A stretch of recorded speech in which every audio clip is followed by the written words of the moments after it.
আরে আমার লাট সাহেব রে কচু শাক খাবে না, 2 দিন পর রাত কানা হয়ে মরবি। কচু শাকে নাকি গাল চুলকাই, তাই কচু শাকের বড়া বানাই দিলাম গরম গরম পাতলা আম ডাইলের সাথে, পেটের মধ্যে দিয়ে থো, কাজে লাগবে না। গ্রামগঞ্জের লোক নাকি কচু শাক ছুঁয়েও দেখে না, আগান বাগান হয়ে থাকে। আর শহরে যারা থাকে বোঝো তো না, কিনে খায়। টক টকে পাতা দেখে নিয়ে নিলাম 1 মুঠ কচু শাক, 1 বালতি পানির মধ্যে চিপড়ায় ফেলাই দিলাম লেবুর রস আর খানিকটা নুন, পানিটা একটুখানি ফুটে উঠুক। যেই এরম টগর বগর করে ফুটা শুরু করেছে তখনই ফেলাই দেবো কচুর পাতা। বেশি না 2-4 মিনিট ঢাকনা খোলা রেখেই ভাপ দিয়ে নেব, সাথে সাথে আবার পানি থেকে উঠেই ফেলতে হবে না।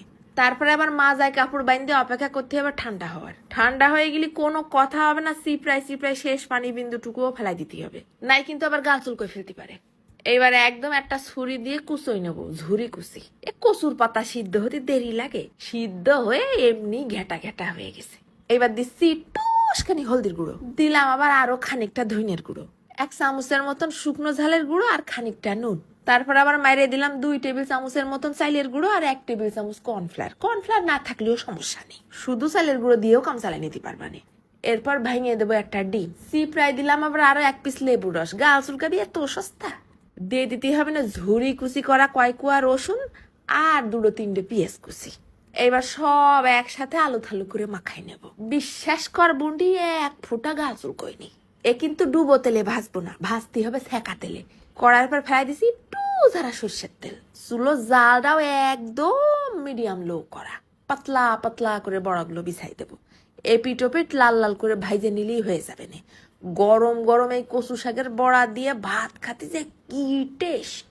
ফাঁস করে আবার 1 ফাঁকে রাইন্দে ফেললাম পাতলা আম ডাইল। খাওয়া হবে আজকে স্মরণীয় লেভেলের।